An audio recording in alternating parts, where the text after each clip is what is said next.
एक बात है, मैं करना नहीं चाहता था लेकिन करूंगा और खुल खिला के करूंगा, क्योंकि मैं पहले भी कई दफ़ा बता चुका हूँ। ना मैं पहले किसी से डरा हूँ ना अब मैं डर रहा हूँ। मैंने कुछ लोगों को देखा है कि वो बिल जमा करवा रहे हैं।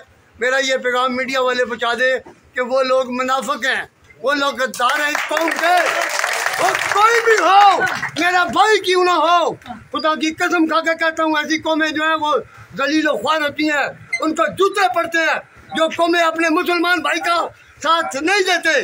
जब हमारे वज़ीर आज़म ने कह दिया है कि आपको कोई बंदा ऑपरेशन नहीं कर सकता, तो फिर हमें डरने की क्या बात है।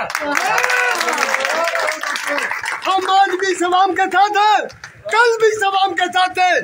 खुदा की कसम, हम इंडिया से नहीं डरता, अमेरिका से नहीं डरता। इन तल्लू से हम क्या डरेंगे? इन तल्लू से क्या डरेंगे हम? खुदा की कसम, ये जुल्म हो रहा है हमारे मुल्क में। चलो, जिसके पास पैसे है वहाँ पर वो जमा करवा रहा है, मैं उसको कहता हूँ वो बेगैरत है।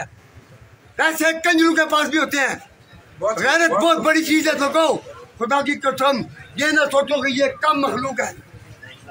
एक चिमटी हाथी की मौत बन जाती है, एक चिमटी हाथी की मौत बन जाती है। लिहाजा ये नहीं सोचना कि ये चंद बंदे हैं, कुछ मुनाफिक लोग हैं जो बार बार बैठ के प्रोपोगेंडा कर रहे।